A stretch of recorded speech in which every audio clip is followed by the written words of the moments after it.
Plastic എന്നോ പേപ്പറെന്നോ പച്ചക്കറിയോ എന്നൊന്നും തരംതിരിക്കാതെ മാലിന്യം കൂട്ടിക്കുഴച്ച് പുറന്തള്ളുന്ന ഒരു ജനത അവരുടെ രാജ്യത്തിന് സമ്മാനിച്ച ലോകത്തിലെ തന്നെ ഏറ്റവും വലിയ മാലിന്യ മലകളിൽ ഒന്നാണിത്.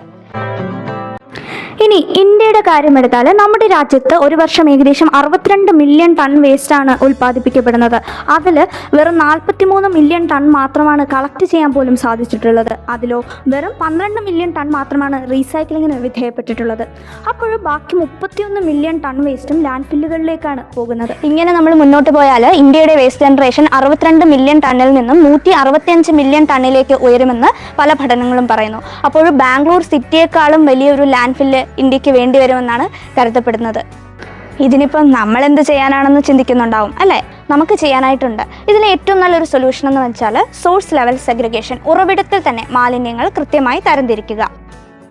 നമ്മളുടെ ഡെയിലി ലൈഫിൽ ഉണ്ടാക്കുന്ന വേസ്റ്റിനെ വീട്ടിൽ തന്നെ 2 ബിന്നുകൾ വെച്ച് ജൈവം അജൈവം എന്നിങ്ങനെ തരംതിരിച്ച് തന്നെ ഇടുക. സെഗ്രിഗേഷൻ കറക്റ്റായിട്ട് നടന്നില്ല എങ്കിൽ വേസ്റ്റായിട്ട് തന്നെ നിലനിൽക്കും. മണ്ണിൽ അലിഞ്ഞു ചേരുന്ന മാലിന്യങ്ങളായിട്ടുള്ള ഫുഡ് വേസ്റ്റ്, പച്ചക്കറികൾ, ഇലകൾ എന്നിങ്ങനെയുള്ളവ വെറ്റ് വേസ്റ്റ് ജൈവ മാലിന്യത്തിൻ്റെ ബിന്നിലിടുക. അവയെ കിച്ചൺ ബിന്ന് പോലെയുള്ള സംവിധാനങ്ങൾ ഉപയോഗപ്പെടുത്തി വീട്ടിൽ തന്നെ കമ്പോസ്റ്റാക്കി മാറ്റാം. നോൺ ബയോഡിഗ്രേഡബിൾ വേസ്റ്റ്, അതായത് മണ്ണിൽ അലിഞ്ഞു ചേരാത്ത പേപ്പർ, പ്ലാസ്റ്റിക് പോലെയുള്ള മാലിന്യങ്ങൾ കൃത്യമായി തരംതിരിച്ച് ഹരിതകർമ്മസേനയ്ക്ക് തന്നെ കൈമാറാം. സെഗ്രിഗേഷൻ വീട്ടിൽ മാത്രമല്ല, നമ്മൾ പുറത്ത് എവിടെ പോയാലും ഗ്രീൻ, ബ്ലൂ എന്നിങ്ങനെ കളറിൽ 2 ബിന്നുകൾ കാണാനായിട്ട് സാധിക്കും. അതിൽ ഫുഡ് വേസ്റ്റ് ഒക്കെ ഗ്രീൻ ബിന്നിലും പിന്നെ പ്ലാസ്റ്റിക് പോലെയുള്ള ഡ്രൈ വേസ്റ്റുകളൊക്കെ ബ്ലൂ ബിന്നിലും ആയിട്ട് തന്നെ തരംതിരിച്ചിടുക. അപ്പോൾ ഒരു വ്യക്തി ജനറേറ്റ് ചെയ്യുന്ന എല്ലാ വേസ്റ്റും ശാസ്ത്രീയമായ രീതിയിൽ സംസ്കരിക്കാനായിട്ട് പറ്റും. ഇപ്പോൾ മനസ്സിലായോ നമ്മുടെ സൈഡിൽ നിന്ന് എടുക്കുന്ന ഓരോ ചെറിയ എഫേർട്ടും എത്ര വലിയ മാറ്റത്തിനാണ് വഴിയൊരുക്കുന്നതെന്ന്? അപ്പോൾ the first S is segregate your waste into wet waste and dry waste. 2020 ജനുവരി 1 മുതൽ നമ്മുടെ സംസ്ഥാനത്ത് പ്ലാസ്റ്റിക്കുമായിട്ട് ബന്ധപ്പെട്ട് ഒരു നിയമം നടപ്പിലാക്കി. 50 മൈക്രോണിൽ താഴെയുള്ള സിംഗിൾ യൂസ് പ്ലാസ്റ്റിക് വസ്തുക്കളും അനുബന്ധ വസ്തുക്കളും നിരോധിച്ചു എന്നതായിരുന്നു ആ ഉത്തരവ്. അങ്ങനെ നിരോധിക്കാൻ മാത്രം അപകടകാരികളാണോ ഈ പ്ലാസ്റ്റിക്കുകൾ?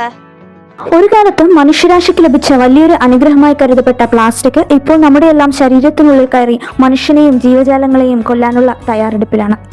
നമ്മൾ വെറും ഒറ്റത്തവണ മാത്രം ഉപയോഗിച്ച് വലിച്ചെറിയുന്ന ഒരു പ്ലാസ്റ്റിക് കവർ പോലും മണ്ണിൽ നിന്ന് നശിക്കാനായിട്ട് 500 മുതൽ 1000 വർഷം വരെ എടുക്കും. ഒറ്റത്തവണ മാത്രം ഉപയോഗിച്ച് വലിച്ചെറിയുന്ന ക്യാരി ബാഗുകൾ, ബോട്ടിലുകൾ, കപ്പുകൾ തുടങ്ങിയവ യാതൊരു നിയന്ത്രണവുമില്ലാതെയാണ് നാം ഇന്ന് ഉപയോഗിക്കുന്നത്. യൂസ് ആൻഡ് ത്രോ എന്നത് നമ്മുടെ ഒരു ശീലമായി മാറിക്കഴിഞ്ഞു. ആഗോള പ്ലാസ്റ്റിക് നിർമ്മിതിയുടെ 50% സിംഗിൾ യൂസ് പ്ലാസ്റ്റിക്കുകളാണ്. ഈ സ്ഥിതി തുടരുകയാണെങ്കിൽ 2050 കടലിലെ മുഴുവൻ ജീവജാലങ്ങളുടെ ഭാരത്തേക്കാൾ കൂടുതൽ പ്ലാസ്റ്റിക് കൊണ്ട് നിറയുമെന്നാണ് പല പഠനങ്ങളും പറയുന്നത്. 2015 പുറത്തുവന്ന കണക്കുകൾ അനുസരിച്ച് 90% കടലിലെ ജീവജാലങ്ങളും പ്ലാസ്റ്റിക്കുകൾ വിഴുങ്ങിയിട്ടുണ്ട്. ഈ ജീവികളുടെ വയറിൽ ദഹിക്കാത്ത പ്ലാസ്റ്റിക്കുകൾ അടിഞ്ഞുകൂടുകയും ഒടുവിൽ വിശന്നു വലഞ്ഞ് മരിക്കുകയും ചെയ്യുന്നു.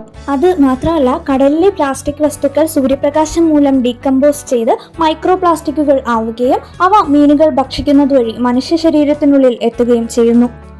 ചില കാര്യങ്ങൾ നമ്മൾ എത്ര നിരോധിച്ചാലും നമ്മൾ രൂപപ്പെടുത്തിയെടുക്കുന്ന ഒരു സംസ്കാരമാണ് അതിൻ്റെ ഉപയോഗവും ഉപയോഗമില്ലായ്മയും തീരുമാനിക്കുന്നത്.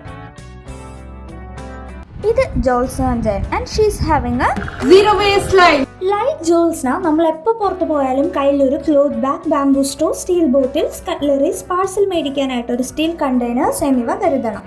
അതുപോലെ പ്ലാസ്റ്റിക് ബ്രഷിന് പകരം ബാംബൂ ബ്രഷ് യൂസ് ചെയ്യാം. ഗ്രോസറീസ് വാങ്ങാനായിട്ട് വീട്ടിൽ നിന്ന് ക്ലോത്ത് ബാഗ് കൊണ്ടുപോയാൽ പ്ലാസ്റ്റിക് ബാഗ്സ് കംപ്ലീറ്റ്ലി അവോയ്ഡ് ചെയ്യാം. പാക്ഡ് ഫുഡ്സ് മാക്സിമം ഒഴിവാക്കി ലൂസായിട്ട് സാധനങ്ങൾ വാങ്ങി ഉപയോഗിക്കാനായിട്ട് ശ്രദ്ധിക്കുക. ബലൂൺസിനോട് കംപ്ലീറ്റ്ലി നോ പറഞ്ഞ് switch to eco friendly decorations. Moisturiser, shampoo പോലെയുള്ള പ്രോഡക്ട്സ് ഓർഗാനിക് ആയിട്ട് വീട്ടിൽ തന്നെ ഉണ്ടാക്കി കഴിഞ്ഞാൽ we can reduce our waste foot print and health issues. So the second is stop using single use plastics. ഇതാണ് നമ്മുടെ ലോകം. പക്ഷെ ഒരു ട്വിസ്റ്റ് ഉണ്ട്. ഇതാണ് അറ്റക്കാമ ഡെസേർട്ട്. നമ്മൾ ഉപയോഗിച്ച് കളഞ്ഞ എല്ലാ ക്ലോത്ത് വേസ്റ്റും കൂടെ ഇവിടെ സ്പേസ് നിന്ന് വരെ കാണാം. ഷോക്കാവാതെ ബാക്കി ഇവിടെ ഉണ്ട്.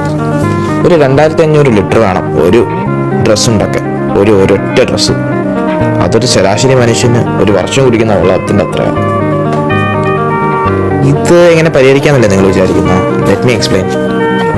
നമ്മൾ സെയിൽ സമയത്ത് ഓടിച്ചാടി ഉടുപ്പ് വാങ്ങിക്കുന്നതിന് പകരം ഒന്ന് ആലോചിച്ചാലോ? പണ്ടത്തെ കാലത്തെ പോലെ ബാഗ്, സ്ട്രെസ് എന്നിവ ഉപയോഗിച്ച് ഡാമേജ് ആയാൽ തച്ചോ തുന്നിയോ ഉപയോഗിച്ചാലോ? പിന്നെ ഒരു കാര്യം കൂടി, ഉപയോഗിക്കുന്നതിനേക്കാൾ കൂടുതൽ ഡ്രസ്സോ അതോ ആക്സസറീസോ ഉണ്ടെങ്കിൽ Why buy more? ഇപ്പൊ വരെ 6 ജനറേഷൻസിന് യൂസ് ചെയ്യത്തക്ക ഡ്രസ് നമ്മുടെ ലോകത്ത് മാനുഫാക്ചർ തന്നെ ആയിട്ടുണ്ട്. So let me remind you, നിങ്ങൾ വാങ്ങുന്ന ഡ്രസ്, ഷൂസ്, ആക്സസറീസ് എന്നിവ ആവശ്യമുണ്ടെങ്കിൽ മാത്രം വാങ്ങാം.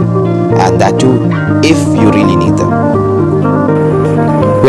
നിങ്ങളെല്ലാം ഇപ്പോൾ വിചാരിക്കുന്നുണ്ടാവും ഇതെന്തിനാണ് നമ്മൾ ഫോളോ ചെയ്യേണ്ടത് എന്നൊക്കെ. ഇതിലെനിക്കൊരു ഒറ്റ ആൻസറേ ഉള്ളൂ. There is no planet B. ഇതിൽ കൂടുതൽ റീസൺസ് വേണോ ഒരു സിമ്പിൾ ലൈഫ് സ്റ്റൈൽ ചെയ്യാൻ?